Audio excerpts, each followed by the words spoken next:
गुरु विष्णु गुरुदेवो महेश्वरः गुरु साक्षात् परब्रह्म तस्मै श्री गुरवे नमः।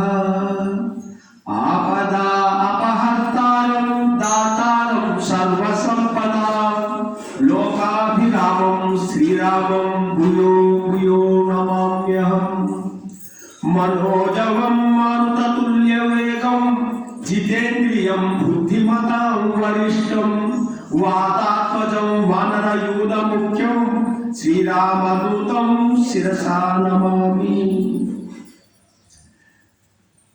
नीलातुङ्गस्तनगिरितटी सुप्त उद्बोध्य कृष्णं आरात्रं श्रुतिशतशतसिद्ध अध्यापयन्ति सोऽशिष्टायां सृजनिगलितं या फलकृत्य भुङ्क्ते गोदा तस्यै नम इदमिदं भूय एवास्तु भूयः।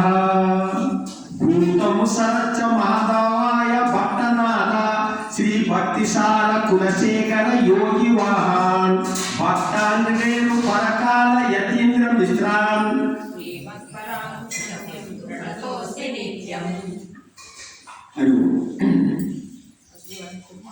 భగవద్ బాంధవులారా, మనము ఓంకారాన్ని 3 సార్లు అప్పుడు చేస్తున్నాము.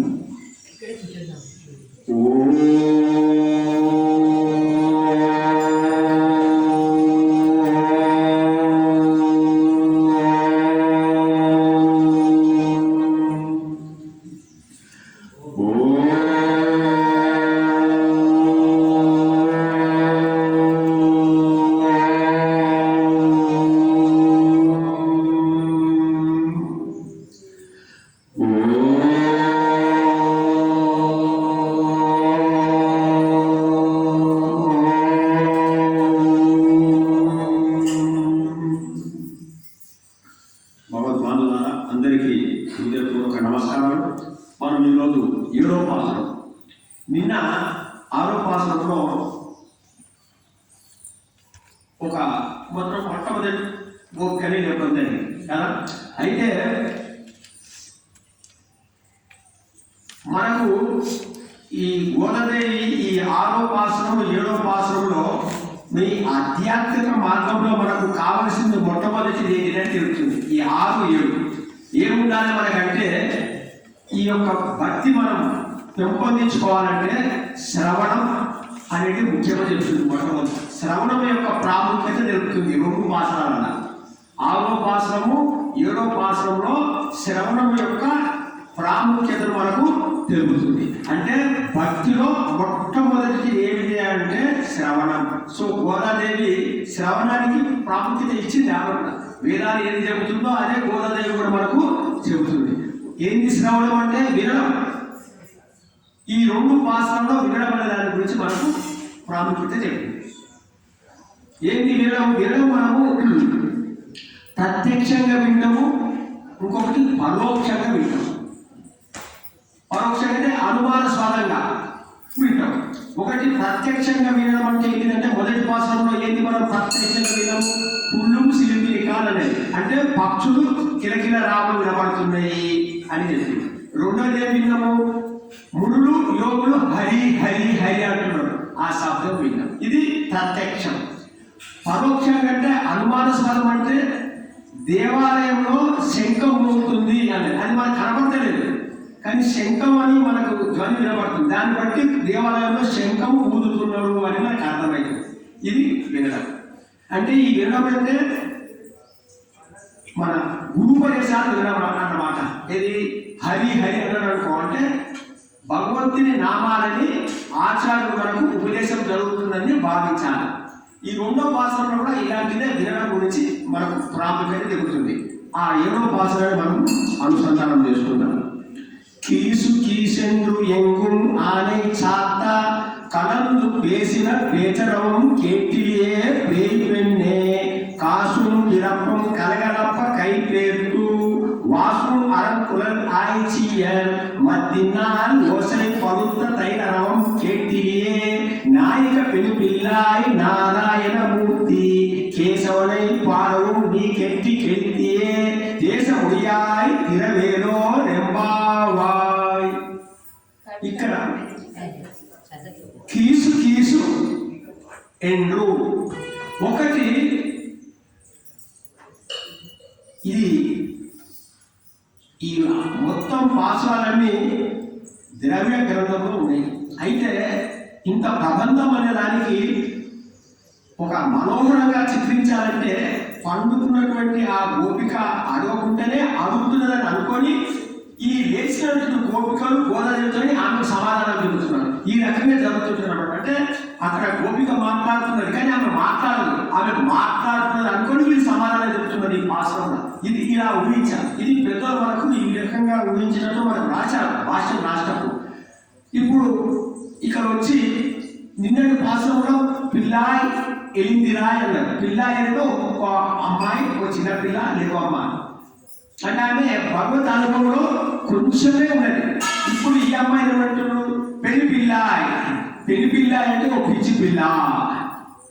ఓ పిచ్చి పిల్ల. ఎందుకు పిచ్చి పిల్ల అన్నాడంటే భగవంతుని గుణాల్లో పూర్తిగా మునిగి ఉన్నటువంటి పిల్ల. అది నిద్రపోలే అమ్మాయి. భగవంతుని అంటే ఈ రెండు అల్వారిని ఊహించుకొని ఆ అల్వారు ఎట్లుంటుందో ఈ గోపిక అట్లా ఉంటుందని ఊహించుకుంటున్నారు గోదాది. అది ఇంపార్టెంట్ మాట. అయితే ఇప్పుడు అమ్మాయి తెల్లవారింది, పక్షులు అరుస్తున్నాయి అన్నాడు. అంటే ఇది తెల్లవారికి గుర్తు కాదు అని ఆ లోపల అమ్మాయి అన్నదని వీళ్ళేమంటారంటే కీసు కీసు ఎండు ఎంగుం ఒక్కచోట కాదమ్మా ఓ గోపిక, ఎంగుం అంతటా పక్షులు అరుస్తున్నాయి అని వీళ్ళు బయట గోపికలు చెప్తున్నాడు. అప్పుడు లోపల గోపిక ఉంటుంది పక్షులు అరుస్తూనే ఉంటాయి, అవి తెల్లవాళ్ళు అరుస్తుంటాయి, అది తెల్లవాళ్ళు అనడానికి గుర్తు కాదు అన్నాడు. అట్లా కాదమ్మా ఇది ఆనే చాట అంటే భరద్వాజ పక్షులు. భరద్వాజ పక్షులు అరుస్తున్నాయి అని అన్నాడు. భరద్వాజ పక్షులు అయితేవి అవి అరుస్తూనే ఉంటాయి తెల్లవాళ్ళు అన్నారు. కాదు అవి ఆనే చాట అంటే ఆనే చాట అంటే భరద్వాజ పక్షులు ఆనే చాట కథలు కలిసి పేసిన అంటే మాట్లాడిన పేసిన పేర్చురావు అంటే మాటల యొక్క అరవం శబ్దం. భరద్వాజ పక్షులు ఒకటి మాట్లాడుతున్నాయమ్మా. అవి ఎందుకు మాట్లాడుతున్నాయంటే ఆ పక్షులు ఒకటి విడిపోతున్నప్పుడు మాట్లాడుతూ అవి ఆహారం కోసం వెళ్తూ ఉంటాయి. ఇవి భరద్వాజ పక్షులు. ఎప్పుడంటే పక్షులు అంటే ఇప్పుడు జత పక్షులు ఉన్నాయనుకో, ఆడపక్షి మగ పక్షి సంతతి ఉన్నదనుకో, ఈ ఆడపక్షి మగ పక్షితో మాట్లాడుకుంటుంది. ఇంకా మనం ఇద్దరం ఇప్పుడు ఆహారం కోసం నువ్వు ఒక దిక్కు వెళ్తుంటావు, నేను ఒక దిక్కు వెళ్తుంటాను. మనం తిరిగి సాయంకాలమే వస్తాం. ఈ లోపల మనం ఆహారం అన్వేషణ కోసం వెళుతూ ఉంటే ఆ మార్గ మధ్యంలో ఏ వేటగాడు మనల్ని కొట్టి చంపేయవచ్చు. వస్తామో రామో, మనం కలుస్తామో కలమో అని ఎంతో బాధతోని ఈ భరద్వాజ పక్షులు ఒక మగ పక్షితో ఆడపక్షి లేకుండా ఈ ఆడపక్షి మగ పక్షి పిల్లలతో ఇలా మాట్లాడుకుంటూ అవి ఆహారం కోసం పోతాయి. అంటే విడిపోతున్నప్పుడు గదగద స్వరంతో ఎంతో బాధతో విడిపోతూ పోతుంటాయి అన్నమాట ఆ పక్షులు. ఓ అమ్మాయి ఆ పక్షులు ఒకరినొకరు కలిసి ఉన్నటువంటి ఆ పక్షులు విడిపోతున్నప్పుడు ఎంతో బాధతో మాట్లాడుతున్నాయమ్మా. ఇది తెల్లవారిని గుర్తు. ఎందుకంటే విరహం ఎప్పుడు ఉంటుందంటే అది విడిపోతున్నప్పుడే ఉంటుంది. నువ్వు ఒక్కదానిగా ఉండవు, భక్తులు కలిసి ఉండాలా. నువ్వు ఒక్కదానిగా ఉండడం వల్ల ఆ బాధ ఏదో తెలుసు కదా, ఆ బాధ లేకుండా మాతో కలిసి మా గోష్ఠిలో చేయమ్మా అని కూడా ఒక మాట వస్తుంది అని. సో ఆ అమ్మాయి అప్పుడు కూడా లేస్తలేదు. అప్పుడే ఇంకొక గుర్తు చెప్తున్నారు. ఇక్కడ భరద్వాజ పక్షులు అంటే భరద్వాజ ముని గురించి కూడా చెప్తారు పెద్దలు భాష్యం. భరద్వాజ ముని ఉన్నాడు, మీకు రామాయణంలో వస్తాడు. భరద్వాజ ముని వాల్మీకి శిష్యుడు. ఈ భరద్వాజ ముని 3 వేదాలను అధ్యయనం చేయడానికి 300 సంవత్సరాలు పట్టాడు. చూడండి, 3 వేదాలు అధ్యయనం చేయడానికి భరద్వాజ ముని మనకు అందించిన శాస్త్రం. ఇది అబద్ధం కాదు. 300 సంవత్సరాలు వేదాలు చదివినా కూడా ఆయన సంతృప్తి కలగలేదంట. అంత వేదాంతం అన్నది. అన్ని వేదాలు 3 వేదాలు చదవడానికి 300 సంవత్సరాలు కూడా సరిపోలేదు భరద్వాజ ముని. ఇంకా మనకెంత అని ఒకసారి మనం ఆలోచించాలి. సో ఈ భరద్వాజ పక్షులు ఎలాంటివంటే నిరంతరము అలాంటి అధ్యయనం చేస్తూ వేదాధ్యయనం చేస్తున్నట్టు పక్షులు అన్నట్టు మనకు గుర్తు కావాలన్నమాట. ఈ భరద్వాజ పక్షులు ఈ కీసు ఆనే చాత అంటే ఇంత అధ్యయనం చేసినటువంటి వాళ్ళు అని మనకు అర్థం కావాలని భరద్వాజ పక్షులకు చెప్పింది తల్లి. కానీ లోపల గోపికలు ఇవ్వలేదు. ఇంకొక గుర్తు చెప్తున్నాడు. ఇంకొక గుర్తు ఏంటిది? ఈ ఒక్కసారి మీరు ఆ వేపాలలో ఆ గొల్ల కన్యలు నిరంతరము వాళ్ళ వృత్తి చేస్తున్నది మనం జ్ఞాపకం చేసుకోవాలి. గోప కన్యలు నిరంతరం ఉదయంగా లేచి ఏం చేస్తారు? వాళ్ళు చల్ల పెరుగు తిరుగుతారు. అయితే ఎలా చేస్తున్నారంటే వాళ్ళు ఉదయమే లేచి మంచిగా తల దూకొని ఊళ్ళు పెట్టుకొని మన కంఠంలో ఆభరణాలు ధరించి చేతిలో గాజులు పెట్టుకొని కవ్వము పెరుగు ఈ కవ్వము పెరుగు కుండ పెట్టుకొని ఆ కవ్వముతో పెరుగుని చిరుగుతూ ఉన్నప్పుడు అలా చిరుగుతూ ఉంటే ఆ చేతులు ఇలా ఊపుతున్నప్పుడు చేతిలో కూడా గాజుల గలగలలు ఇలా ముందుకు వెనుకకు అంటున్నప్పుడు కంఠంలో ఉన్నటువంటి ఆభరణాలు అంటే కంఠములో ఆభరణాలు అంటే ఒక తాళి బొట్టు అంటారు, తాబేలు బొట్టు ఈ కంఠంలో ఊళ్ళో ధరిస్తారు. ఆ ఆభరణాల చప్పుడు ఆ తర్వాత ఇలా కదులుతున్నప్పుడు తలలో ఉంచుకున్నట్టు పూలు కింద పడడం వల్ల వాటి పరిమాణాలు సువాసన వెళ్తడం.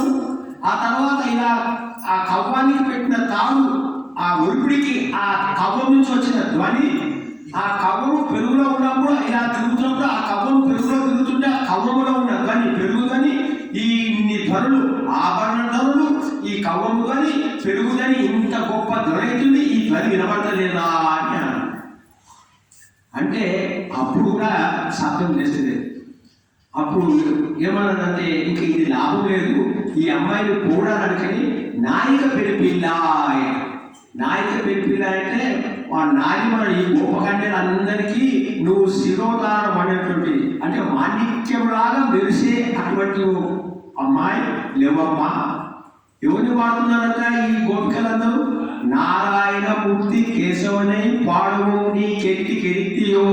నారాయణమూర్తి అంటే శ్రీమన్నారాయణుడు ఆశ్రిత వస్తుడు. ఆయన ఎవరైతే ఆశ్రయిస్తారో వాళ్ళ మీద కృప దయా కురిపిస్తాడు. అలాంటి శ్రీమన్నారాయణ యొక్క అవతారమైనటువంటి ఆ శ్రీకృష్ణ పరమాత్మ కేసి అని రాక్షసులు సంహరించడం చేత కేసి అనే నామాన్ని ధరించినటువంటి వాడు ఆయన యొక్క మధురమైనటువంటి మంజులమైనటువంటి గుణాలని రూపాలని మేము నిరంతరము ఆ పని చేస్తూ మేము పాడుతూ ఉంటే ఆ పాటలు నీకు జోలపాట కానీ ఆ పాటలు విని కూడా నువ్వు వినకుండా ఉన్నావా అమ్మా అని అంటే ఇంకా అమ్మాయి లేవడం లేదు.